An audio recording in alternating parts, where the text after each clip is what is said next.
Hi, Tracy says Tracy McGalfresh here with tips in and around a minute.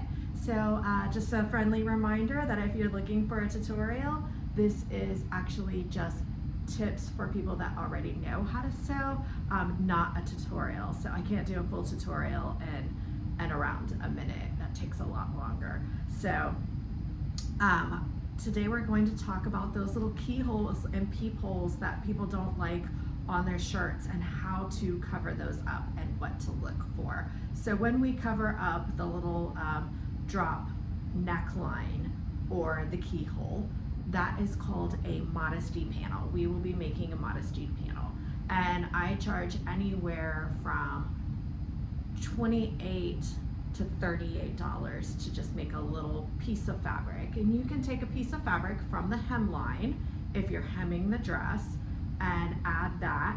You can fold it in half and layer it and give it a nice pleated look as well. What you'll want to do is have them try the dress on, ask them where they want the coverage to go up to, and then on the inside of the fabric, I use chalk. I'll make a little chalk mark on each side, and then I'll go and measure that it's the same on both sides, because there's nothing like sewing something and having it crooked, right?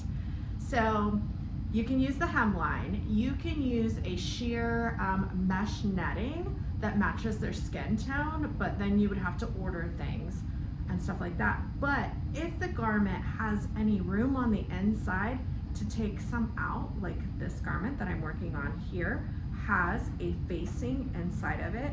It has a keyhole, and this is one groovy grandma, and she does not like this little space here. She doesn't think that that's a good thing. I looked inside the garment, and there is a large facing inside that I can harvest the fabric through and cover this keyhole.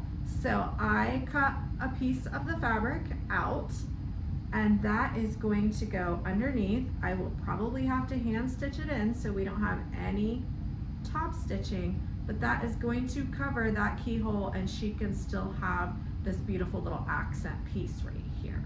Now, I cut away, what am I gonna do? I got a big gash in right here. Well, I went and got into my scraps, and I got a dark color, and this was a bottom of a pant leg.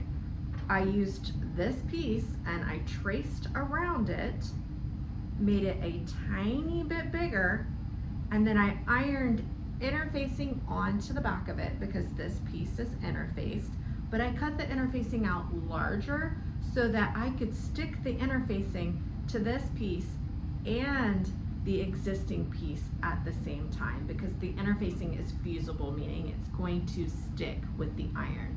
But I didn't want to get the interfacing on my iron, so I placed this on my ironing board with all the three pieces together, and I pressed it then. This is synthetic, so I had to use a very light iron. For my iron, that's a 4, anywhere from a 2 to a 4. So I do chiffons in 2, and this synthetic stretch knit in a 4 with steam, and then I just pinned it all up. So now I'm just gonna go around here and sew this so she's not missing a piece.